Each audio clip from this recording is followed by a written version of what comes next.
여러분 안녕하십니까? 화요일 밤 KBS 아메리칸 뉴스입니다. 현직 LA 셰리프 직원이 불법 총기 매매에 가담한 혐의로 시 검찰에 기소됐습니다.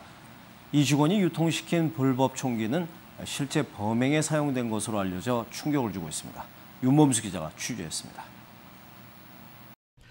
LA 카운티 셰리프에 의해 채용돼 웨스트 LA 칼리지에서 시큐리티 요원으로 일해온 아멜리아 수아레즈는 지난해 10월 한인타운이 포함되어 있는 10지구 남쪽의 한 총기 판매점에서 2정의 권총을 한꺼번에 구매했습니다.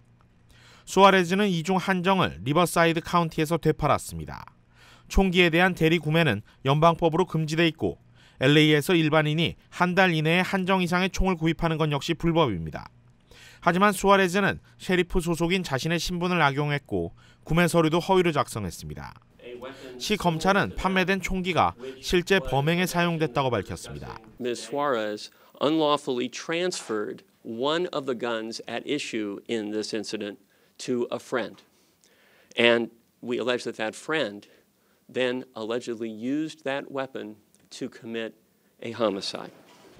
심지어 판매된 총기는 17발 이상 장착되는 불법 대용량 탄창 총기로 LA시 검찰은 이를 판매한 업주까지 함께 기소했습니다. 이번 기소 사례는 총기 규제와 관련해 새로운 법 제정에 앞서 철저한 집행을 강조한 지역시 정부의 의지를 보여주는 것으로 풀이됩니다. We don't need more gun laws. We need to prosecute the ones that we have. Under this city attorney, we will prosecute the ones that we have. 시 검찰에 의해 기소된 2명은 현재 허위 서류 작성, 불법 총기 대리 매매 등의 혐의로 카운티 구치소에 수감돼 있습니다.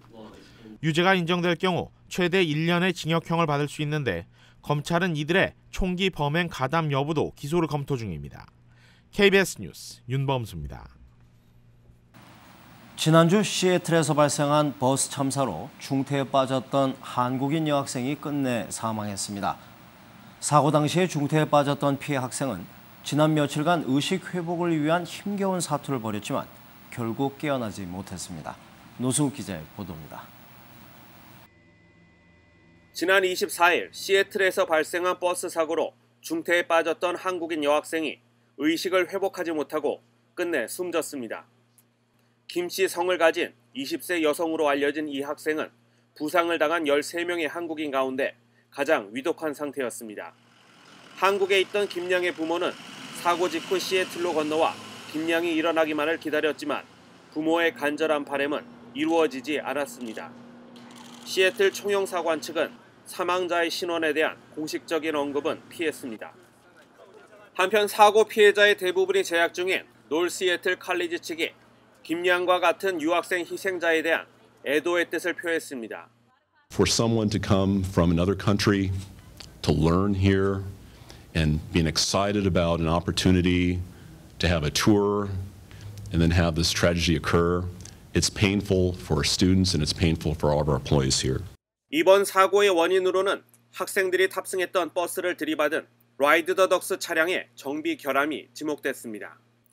연방교통안전위원회에 따르면 라이드 더 덕스사는 지난 2013년 사고를 낸 차량의 차축 수리를 제조사로부터 공고받았으나 시행하지 않은 것으로 드러났습니다.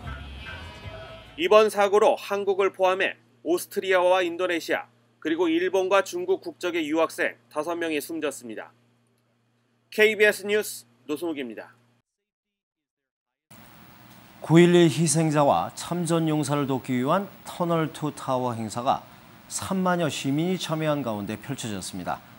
이 행사는 9.11 당시에 무거운 장비를 맨 채 터널을 달려와 사고 현장에서 구조 작업을 펼치던 중 사망한 한 소방관의 넋을 기리기 위해 시작됐습니다. 뉴욕 김일강 통신원입니다.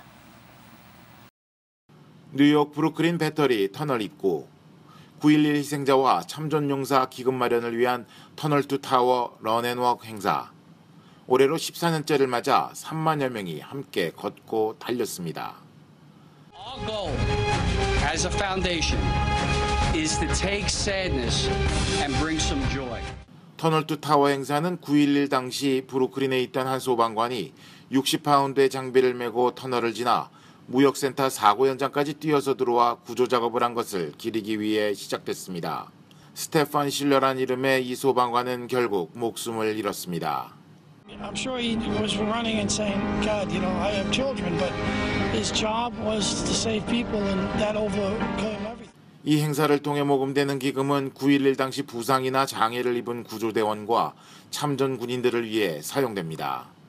Tunnel to Towers gave me one thing that I guess every single citizen wants to have. 지난 2002년부터 시작한 터널 투 타워 런앤워크 모금 행사는 지금까지 모두 5천만 달러의 기금을 확보했습니다. 지금까지 뉴욕이었습니다.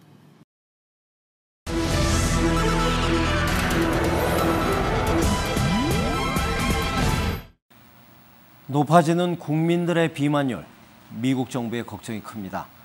비만이 원인이 돼 한 해 11만 명 이상이 사망하면서 약 1,500억 달러의 예산을 쏟아붓고 있지만 상황은 좀처럼 나아지지 않고 있습니다. 김한주 특파원입니다. 미국의 성인 3명 가운데 1명은 비만이라는 게 미국 정부의 결론입니다. 질병통제예방센터의 공식 조사 결과로 대략 7,800만 명 안팎입니다. 전체 50개 주 가운데 22개 주의 성인 비만율이 30% 이상입니다. 아칸소와 웨스트버지니아, 미시시피주는 35%대까지 치솟아 가장 뚱뚱한 주로 조사됐습니다. 인종별로는 흑인의 비만율이 가장 높았고 히스패닉, 백인 순이었습니다. Which has both a genetic component and a big environmental component associated with nutrition, lifestyle, and access to these high-energy foods. 청소년과 어린이들의 비만율도 17%에 달했습니다. It's very, very difficult to convince your child that French fries are a sometimes treat when they're everywhere here, and you see all the adults eating them as well. 한 해 평균 11만 2천 명의 미국인이 당뇨나 심장마비 등 비만과 관련된 질병 탓에 숨지는 것으로 추정됩니다. 미국 정부는 비만 대처에 해마다 174조 5천억 원을 쏟아붓고 있지만 상황은 나아지지 않고 있습니다. 이번 비만율 조사는 전화 면접을 통해 이루어진 것이어서 실제 비만율은 더 높을 수 있다고 전문가들은 경고하고 있습니다. 로스앤젤레스에서 KBS 뉴스 김한주입니다. 한미일 외교장관이 뉴욕에서 만났습니다. 북한이 로켓 발사 등 추가 도발할 경우에 강력한 제재가 뒤따를 거란 경고가 나왔습니다. 박태서 특파원입니다. 1년여 만에 다시 열린 한미일 외교장관 회담 핵심 의제는 최근 북한이 공언해온 군사적 도발 가능성이었습니다. North Korea presents an ongoing security challenge to everybody. We will talk about that here this morning. 세 나라 외교장관은 장거리 로켓 발사 등 북한이 실제 도발하면 강력하게 대처하자고 의견을 모았습니다. 추가 도발 시 국제사회, UN 안보리 차원의 신속하고 단호한 제재가 뒤따를 거라고 경고했습니다. 북한으로 하여금 더 아플 수 있는 그런 이제 조치를 아마 검토할 수밖에 없을 겁니다. 이미 실무적으로는 그런 이제 협의들이 이제 진행이 되고 있습니다. 특히 제재가 이루어지면 북한은 경제적으로 외교적으로도 더 고립될 거라고 했습니다. 회담에서 정부는 최근 개정된 일본의 안보 법제가 우리 주권을 존중하는 방식으로 투명하게 이행돼야 한다는 입장을 다시 전달했습니다. 이에 일본은 북한 문제 등 지역 안보를 위해 안보 법률의 의의가 크다고 주장했다고 외교 소식통은 전했습니다. 한편 윤병세 외무장관과 기시다 외무상은 우리 시각 오늘 밤 이곳 뉴욕에서 한일 외교장관 회담을 갖고 한일 정상회담과 일본군 위안부 문제 등 양국 간 주요 현안을 논의합니다. 뉴욕에서 KBS 뉴스 박태서입니다. 폭스바겐에 이어 그동안 의혹을 받아왔던 계열사 차량 수백만 대에 배출가스 조작 장치가 장착된 것으로 확인됐습니다. 벤츠와 BMW 등 다른 자동차 제조사들도 갖가지 의혹이 꼬리를 물고 있습니다. 이민우 특파원입니다. 배출가스 조작이 추가 확인된 차량은 폭스바겐 계열사 아우디에서만 210만 대입니다. 아우디 A4 등 디젤 차량 7종입니다. 계열사 스코다도 문제의 조작 소프트웨어가 120만 대에 장착됐습니다. 포르쉐 등 폭스바겐의 또 다른 계열사도 의혹 대상입니다. Es werden die in Reden stehenden Fahrzeuge geprüft durch das Kraftfahrtbundesamt und auch Fahrzeuge anderer Hersteller untersucht. 또 다른 대형 자동차 회사들도 잇따라 의혹 대상으로 떠올랐습니다. 이유도 다양합니다. 유럽의 한 환경단체는 벤츠의 실제 주행 때 소모 연료가 발표 수치보다 많다며 연비 과장 의혹을 제기했습니다. And what we found is that there is a really big growing gap between the official test results and the real-world performance. BMW의 미니 브랜드는 결함을 신속하게 시정하지 않았다며 미국 당국의 조사를 받고 있습니다.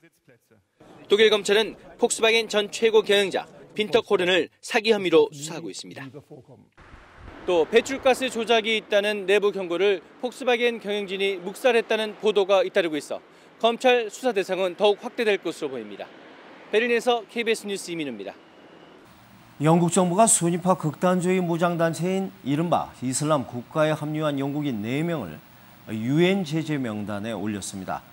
최근 드론 공습을 통해서 이슬람 국가 전사로 활동하고 있는 영국인 2명을 사살한 데 이은 초강력 조치입니다. 런던 김덕원 특파원입니다.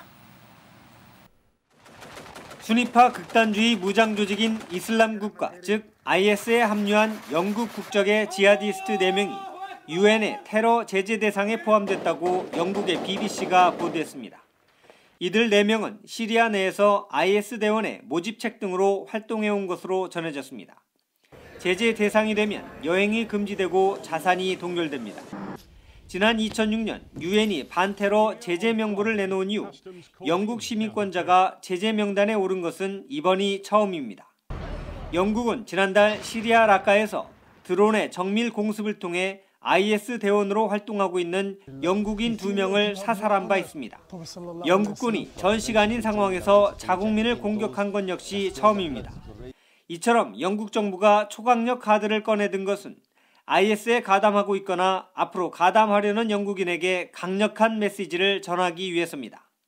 지금까지 약 700명의 영국인이 IS 활동에 가담했으며 이들 가운데 절반은 영국에 돌아온 것으로 파악됩니다.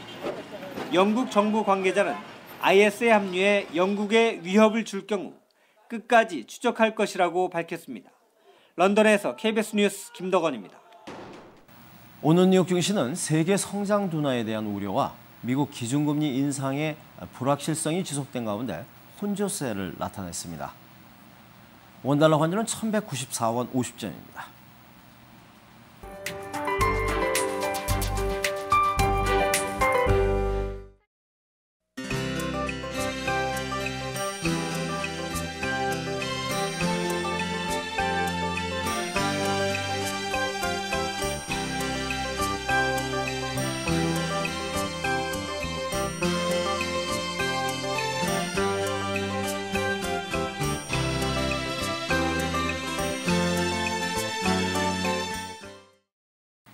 화요일 밤 KBS 아메리카 뉴스를 마칩니다. 시청해주신 여러분 고맙습니다.